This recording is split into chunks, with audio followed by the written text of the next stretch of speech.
안보는 미국, 경제는 중국. 달달한 음식계는 항상 이 당뇨의 위협이 있지 않습니까? 중국몽 뒤에는 새로운 위협이 싹트기 시작을 합니다. 한중 수교 30년 만에 처음으로 대중무역 수지에서 적자를 기록합니다. 롯데그룹 최근에 부도설 나는 이야기가 많이 들어보셨을 거예요. 대한민국의 석유화학 산업 자체가 휘청이고 있습니다. 포스코, 현대제철같이 우리나라 철강 기업들만 흔들리는 게 아니라 독일 최대의 철강 기업인 티센크로프 있죠. 직원 40%, 약 1만 명 가까이를 해고할 정도로 2030년 전 세계 제조업의 45%를 중국이 차지할 거라고 합니다. 제조업은 군사력과도 굉장히 밀접한 관련이 있습니다. 우리나라는 강대국가의 외교관계가 국내 정치에서 굉장히 중요한 의제로 다뤄집니다. 친미 성향을 띠면 우파지, 친중 성향을 띠면 좌파지. 이 위협을 어떻게 대응해야 될지 이 이야기는 1997년으로 거슬러 올라가야 합니다. 이 대한민국 경제의 가장 큰 위기였죠. 이 IMF 금융위기가 터지고 많은 사람들이 그런 말을 했습니다. 이제 대한민국은 끝났다.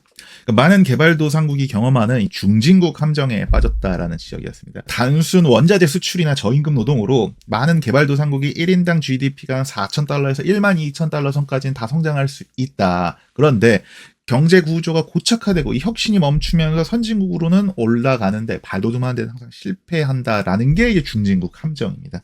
아르헨티나, 브라질 같은 중남미의 많은 나라가 이미 경험을 했고요. 그리고 2차 세계대전 이후에 독립한 신생 독립국들 대부분이 그렇습니다. 동남아시아 국가들 태국도 7,000달러 요선에서 다 멈춰 있죠. 21세기를 맞이하던 우리나라도 그 기로에 서 있었습니다. 하지만 우리나라의 1인당 GDP는 현재 얼마죠? 3만 달러를 넘었습니다. 일본과 이미 1인당 GDP를 경쟁할 만큼 강대국의 말석이다. 이런 이야기들을 듣고 있습니다. 국제사회는 지금의 대한민국을 선진국으로 부르고 있습니다. 어떻게 우리는 중진국의 함정에서 빠져나갈 수 있었을까요? 우선은 재벌 대기업들이 굉장히 놀라울 정도로 강한 회복력이랑 혁신을 보여줬습니다. 이거 보면 딱 나옵니다. 코스피. 1990년대부터 1998년까지요. 코스피 1위가 어딘지 아세요? 한국전력이었어요. 아시는 분들은 아실 겁니다. 2위는 조금씩 바뀌었는데 철강 기업인 포스코가 있습니다. 그런데 지금은 어딘가요? 반도체 기업인 삼성전자와 SK 하이닉스가 1, 2위를 하고 있고요. 그리고 3위는 2차 전지 기업인 LG 에너지 솔루션, 4위는 바이오 기업인 삼성 바이오로직스입니다. 모두 재벌 대기업 집단에 들어가는, 그러니까 재벌 기업들에 속하지만 혁신 산업으로 이미 넘어와 있는 기업들입니다. 2000년대 초반부터 크게 성장한 IT 산업도 아주 큰 몫을 합니다. 지금은 많이 내려갔지만 2021년에요. 네이버랑 카카오가 코스피 시총 3위를 다툴 만큼 성장을 합니다. 그리고 많은 게임 기업들도 이때 성장을 하죠. 이게 21세기 대한민국의 혁신이고 저력이었습니다. 하지만 대한민국을 중진국의 함정에서 벗어나게 해준 1등 공신은요, 바로 중국이었습니다. 그리고 지금 중국이 이제 중진국의 함정에 빠져있죠. 요 이야기는 나중에 다뤄보도록 하겠습니다. 중국이 덩샤오핑의 개혁개방 정책으로 1980년대부터 본격적인 경제 성장을 했는데 막상 1980년대는요, 이게 내수 중심이었어요. 1980년대 중국이 세계 시장에서 수출을 하는 점유율이 우리나라보다 낮았습니다. 이때 당시에 1%인가 그랬다고 해요. 그런데 1990년대부터 수출 주도형 경제로 바뀌어요. 특히 2001년에 WTO에 중국이 가입을 하면서 이제 본격적으로 세계 경제 어떤 분업화 시스템으로 들어오기 시작을 합니다. 그러니까 중국이 세계 공장이다라고 가장 많이 불렸던 게 2000년대 초반이에요. 그러니까 수십 년 된 이야기가 아닙니다. 그리고 중국 바로 옆에 있었던 대한민국이 중국 성장에 엄청난 가장 큰 수혜를 입습니다. 우리나라의 대중 수출 금액이요, 1990년 5억 8천만 달러에서요, 2010년 이게 1168억 달러, 연평균 30%씩 급성장을 합니다. 우리나라 수출 증가의 3분의 1이 전부 다 중국향 수출이었어요. 그리고 1990년대에는 섬유, 석유화학 제품을 팔았다면 이게 2000년대부터는 전기 전자 제품, 기계류 이런 것들을 팔았죠. 그러면서 한국 경제는 더욱더 수출 주도형이 돼요. 그러니까 한국의 GDP 대비 수출 금액이 2002년에 28.6%였거든요. 그런데 2008년에 47.6%로 올라가고, 그리고 2008, 2009 그 금융위기 이후에는 54.1%로 더 수출 지향적으로 바뀝니다. 무역 수지도요, 1990년대에 꾸준히 적자였는데 2000년대에는 흑자로 돌아서고요. GDP 대비 경상수지 잔액도요, 2010년대 중반에 정점을 찍어요. 2010년대 주변에서 이런 얘기 많이 들어보셨을 겁니다. 누가 중국에 공장 짓는다더라, 누가 중국에 진출을 해서 대박이 났다더라 등등. 이 기조가 중간에 잠깐 흔들리긴 했는데 2022년까지 쭉 갑니다. 2022년 한중 교역 규모가요, 3천억 달러를 넘습니다. 한국과 중국이 수교했던 1992년이랑 비교하면요, 약 한 50배가 돼요. 뭐 48배 정도 됐다고 합니다. 우리나라의 제1교역국은 이제 어디? 중국. 우리나라 무역의 4분의 1을 책임지는 게 어디? 중국. 상황이 이런데 당연히 중국몽 이야기가 나올 수밖에 없는 겁니다. 그래서 2010년대에 가장 많이 나온 이야기가 안보는 미국, 경제는 중국이었습니다. 하지만 달달한 음식 뒤에는 항상 이 당뇨의 위협이 있지 않습니까? 중국몽 뒤에는 새로운 위협이 싹트기 시작을 합니다. 우선 한국 경제의 중국 의존도가 너무 높아졌습니다. 그러니까 대중 수출은 크게 늘었는데요. 그러니까 중국향 수출은 늘었는데 다른 지역으로의 수출이 크게 늘지를 못해요. 지금 보시면 그렇잖아요. 바로 옆에 노다지가, 바로 옆에 금광이 있는데 굳이 다른 곳을 찾지가 않은 겁니다. 그런데 더 큰 얘기는요, 중국의 산업이 대한민국의 산업을 대체하기 시작을 한 거예요.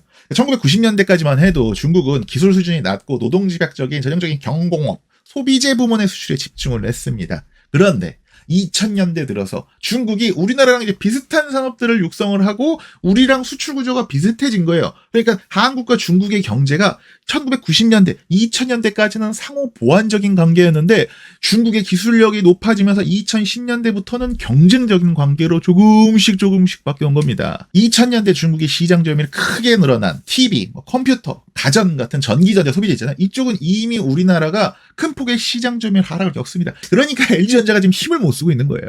다행이었던 건 우리 경제가 생각보다 굉장히 다양한 포트폴리오를 가지고 있어요. 그래서 뭐 자동차, 기계 장비, 석유, 화학, 이쪽은 2000년대, 2010년대까지는 중국이 따라오지 못한 산업들. 요거는 이제 우리가 그쪽 점유율로 막 넓혀갔죠. 하지만 미중 무역갈, 코로나 팬데믹 이런 것들로 인해서 중국이 자의반 타의반으로 그냥 문을 걸어 잠궈버려요. 그러니까 중국 의존성 그리고 중국 산업의 우리나라 산업 대체라는 두 개의 리스크가 한꺼번에 뻥 하고 터진 겁니다. 2022년에 이제 하반기부터 조금씩 막 떨어지기 시작하는 거예요. 그러다 2023년에 한중 수교 30년 만에 처음으로 대중 무역 수지에서 적자를 기록합니다. 그러니까 중국으로 수출하는 것보다 중국에서 이제 수입하는 게 더 많아졌습니다. 원래 중국은 그냥 우리 물건을 중간재건, 자본재건, 모건 그냥 다 사주는 그런 시장이었는데 이제는 오히려 우리가 더 많이 사들이고 있는 그런 상황으로 바뀐 거예요. 그리고 2000년대까지 우리의 벽을 넘지 못했던 석유화학 제품, 철강, 조선업 이런 거 있죠. 중국이 괄목할 만한 성장을 보이면서 우리 기업들이 지금 이미 휘청이고 있습니다. 롯데그룹 최근에 부도설 나는 이야기가 많이 들어보셨을 거예요. 그게 핵심 계열사인 롯데케미칼이 휘청해서 그렇습니다. 그런데 롯데케미칼만 휘청인 게 아니라 그냥 대한민국의 석유화학 산업 자체가 휘청이고 있습니다. 왜?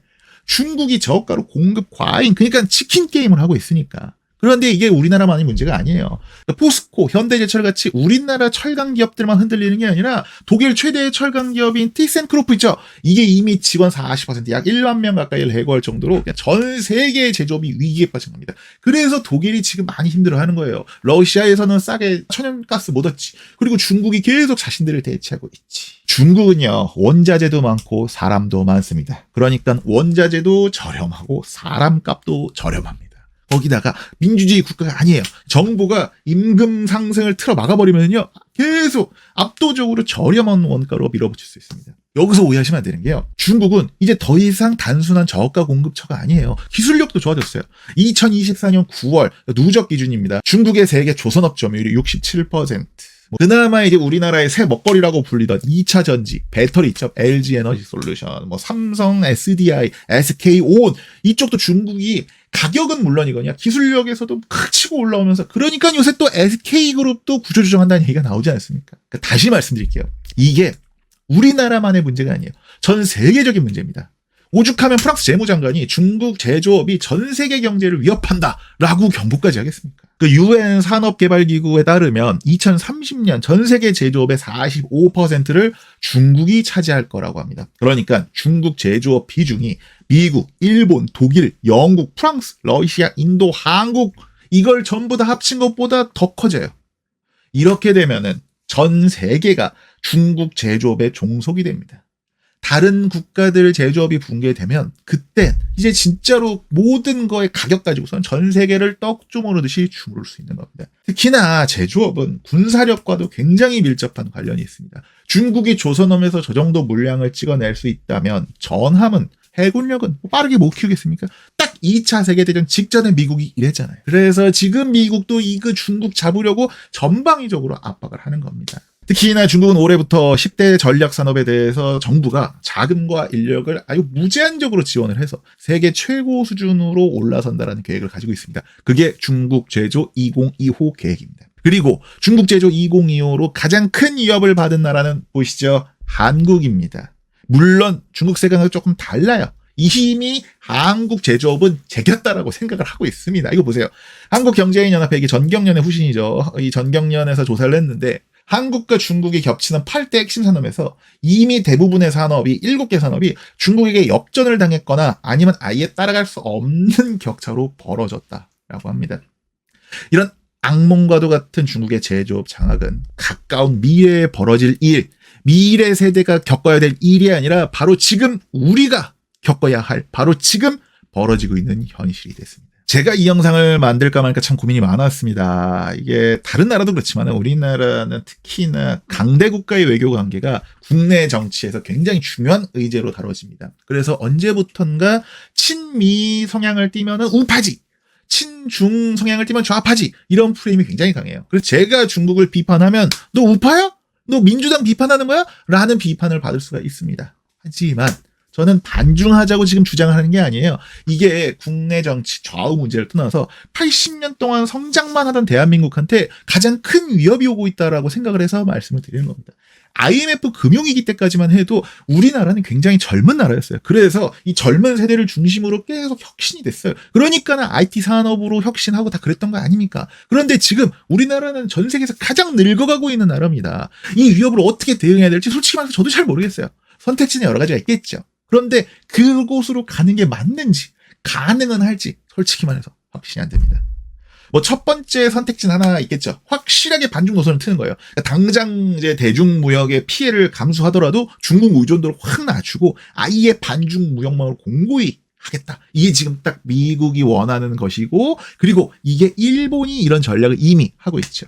그런데요, 일본이 이게 중국이랑 이렇게 척질 수 있는 거는요, 우리나라보다 이게 산업도 굉장히 다양하고요. 내수 시장이나 이미 그 국가의 체급 자체가 여긴 커요. 인구가 1억이 넘습니다. 그리고 우리나라는 이게 북한이라는 변수가 항상 있지 않습니까? 이게 무작정 중국이랑 척지는 것도 안보적인 차원에서 이게 좋을까라는 생각이 듭니다.